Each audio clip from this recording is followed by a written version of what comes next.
Hi hello అందరికీ నమస్కారం. Welcome to Indian movie masala. నేను మీ ఆదిత్య.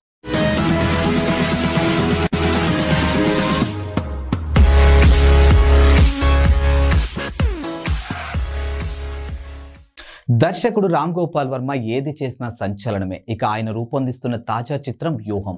ఇక ఈ సినిమా ఏడాది చివరిలో రిలీజ్ కానుంది. ఇక ఈ సినిమాపై తెలుగు రాష్ట్రాల్లో పెద్ద రచ్చ కొనసాగుతున్న విషయం తెలిసిందే.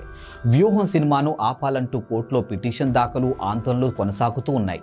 ఈ నేపథ్యంలో హైదరాబాద్ సిటీ సివిల్ కోర్టు వ్యూహం సినిమాకు షాక్ ఇచ్చినట్లు తెలుస్తుంది. ఆ వివరాలు చూసుకున్నట్టయితే దర్శకుడు రామ్ గోపాల్ వర్మ ఏది చేసినా ఒక సంచలనంగానే కనిపిస్తూ ఉంటుంది. ఇక ఆయన రూపొందిస్తున్నటువంటి తాజా చిత్రం వ్యూహం. ఈ సినిమాను ఈ ఏడాది చివరిలో రిలీజ్ కానుంది. ఇక ఈ సినిమాపై తెలుగు రాష్ట్రాల్లో పెద్ద రచ్చ కొనసాగుతున్న విషయం కూడా అందరికీ తెలిసిందే. ఇక వ్యూహం సినిమాను ఆపాలంటూ కోర్టులో పిటిషన్లు దాఖలు చేశారు. ఇక ఆందోళనలు కొనసాగుతూ ఉన్నాయి.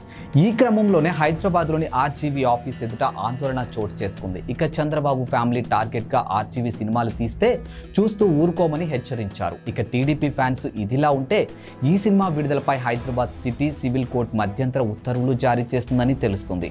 ఇక వ్యూహం చిత్రాన్ని ఓటీటీ, ఆన్లైన్, ఇంటర్నెట్ వేదికల్లో ఎక్కడా విడుదల చేయొద్దని హైదరాబాద్ సిటీ సివిల్ కోర్టు కీలక ఆదేశాలు జారీ చేసిందట. ఈ మేరకు రామదూత క్రియేషన్ దర్శకుడు రామ్ గోపాల్ వర్మకు నోటీసులు కూడా పంపించిందని సమాచారం. తదుపరి విచారణ ఈ నెల 28కి వాయిదా వేసినట్లు తెలుస్తుంది. ఇక వ్యూహం సినిమా విడుదల ఆపాలంటూ టీడీపీ నేతలు హైదరాబాద్ సిటీ సివిల్ కోర్టులో పిటిషన్ దాఖలు చేసిన సంగతి అందరికీ తెలిసిందే. ఈ పిటిషన్పై హైదరాబాద్ సిటీ సివిల్ కోర్టు విచారణ జరిపి ఆదేశాలు జారీ చేసింది.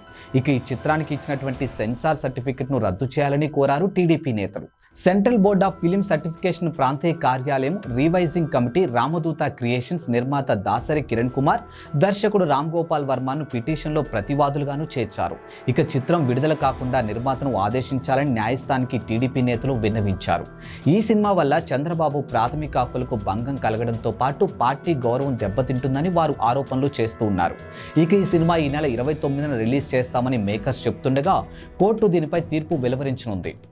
ఇలాంటి ఇంట్రెస్టింగ్ మూవీ అప్డేట్స్తో మళ్ళీ కలుద్దాం. అంతవరకు స్టే ట్యూన్.